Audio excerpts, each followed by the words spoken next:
জুলাইবিস রাদিয়াল্লাহু আনহু ছিলেন কালো মানুষ। কেমন?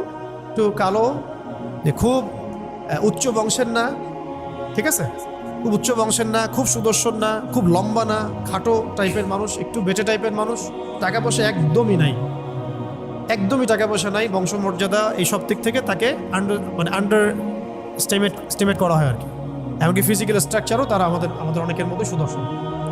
তার অবস্থা কেমন? নবী সাল্লাল্লাহু আলাইহি ওয়াসাল্লামের সাহাবীরা অন্য হাদিস থেকে বলেছেন যে নবী সাল্লাল্লাহু আলাইহি ওয়াসাল্লাম মসজিদে যেতেন, মদিনায় মসজিদ নববীতে যেতেন, রাস্তার পাশে তিনি পড়ে থাকতেন।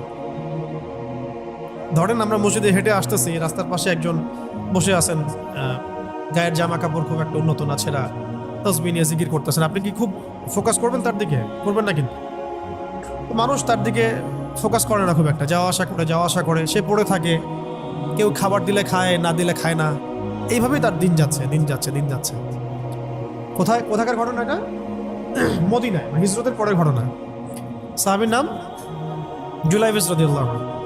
খুব উচ্চ বংশের না, অর্থবিত্ত নাই। বারবার বলছি, আমি রিপিট করতেছি কেন? বিকজ এটা আপনাদের সাথে অনেক অনেক মানে সাইকোলজিক্যালি মিলবে বিষয়টা অনেকের সাথে, এবং এটা আমাদের খুব ভালো করে জানাও দরকার আছে। একদিন নবী সাল্লাল্লাহু আলাইহি ওয়াসাল্লাম তাকে বললেন যাওয়ার সময়, হে জুলাইবিস, তুমি কি বিয়ে করবা? প্রশ্নটা কি? খুব মজার আলোচনা না এটা আমাদের কাছে, অনেকের কাছেই। হে জুলাইবিস, তুমি কি বিয়ে করবা না?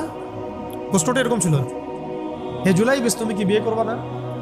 উনি তো আকাশ থেকে পড়লেন, ইয়া রাসূলুল্লাহ, আমাকে কে বিয়ে করবে? আমার না আছে চেহারা সুরত, না আছে আমার বংশমর্যাদা, না অর্থবিত্ত, আমি কিভাবে বিয়ে করবো? কে মেয়ে দিবে আমাকে? কে আমাকে মেয়ে দিবে?